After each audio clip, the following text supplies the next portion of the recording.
So in this question we are going to discuss a very important property of XS3 code and why we use XS3 code in arithmetic operation and which arithmetic operation we perform with use of XS3 code.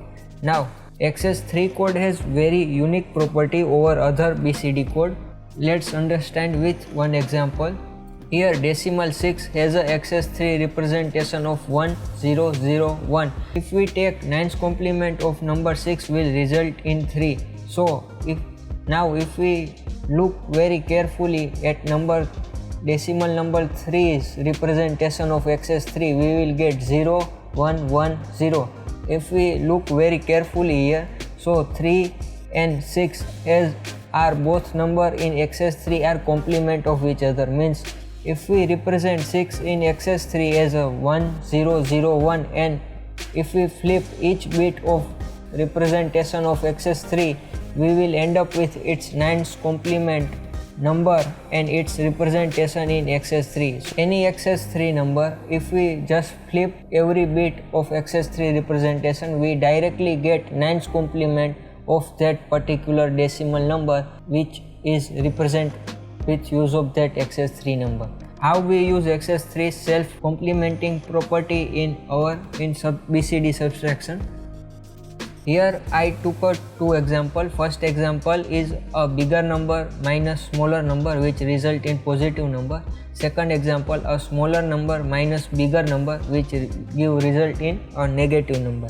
Now first we will represent in BCD code. So 9 will be represented as 1001 and 8 will be 1000, 3 will be 0011, 5 will be 0101 and same for second case also. Now whenever we perform subtraction we don't use normal BCD code which is 8421. We use XS3 BCD code which is we will add 3 in every BCD here, so it is called XS3. So we will add 9 plus 3 will be 12 and 12 will be represented as 1, 1, 0, 0, 8 plus 4, 12. So 8 will be 1, 0, 1, 1 and 3 will be represented in XS3 as 0, 1, 1, 1, 0. 5 will be represented as 1, 0, 0, 0 and same goes for here. Now to perform subtraction we need to complement second number, so we will get its 9's complement directly in XS3. Here if we with use of XS3 self-complementing property, if we complement every bit of second numbers represent in XS3, we will directly get its 9's complement in decimal. So we will going to do the same here. So first number we wrote down as it is, second number we will going to complement every bit. So first will be whenever it is 1 we will put 0 and whenever it is 0 we will put 1. So 0, 1, 1, 1 instead of 1, 0, 0 and here also we will get complemented. So first we will add both of them together. So 1 plus 1 will be 0 as a sum and 1 as a carry. So 1 plus 1 plus 1 it will represent 1, 1. So 1 as a sum and 1 as a carry. So 1 plus 1 will be represented as 1, 0, 0 as a sum, 1 as a carry. So 1 plus 1 again will 0 as a sum, 1 as a carry and again 0 as a sum, 1 as a carry. Here only we have 1, so 1 will be here.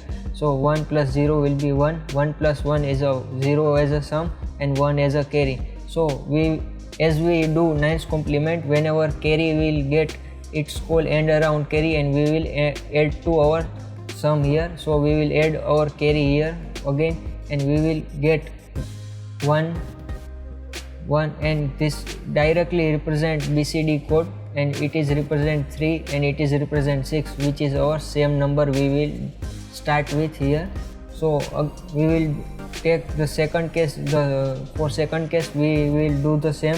So here we wrote down first number as it is, second number we will complement each bit and perform addition after that. So we will get 0, 0, 1, here it is same, 0 plus 1 will be 1, 1 plus 1 will be 0 as a sum and 1 as a carry, 1 plus 1 will be 0 as a sum and 1 as a carry, 1 plus 1, 1.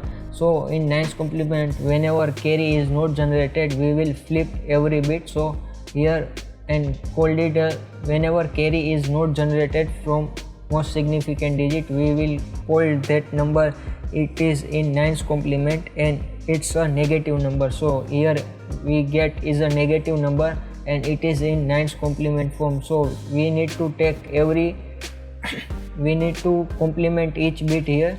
Here we will complement each bit. So 0 will become 1, 0 become 1, 0, 1 become 0, 1 become 0, 1 become 0, 1, 0 become 1, 0 become 1 and 1 become 0. So BCD represent, but we remember it is a negative number, so 90 minus 63 is our answer.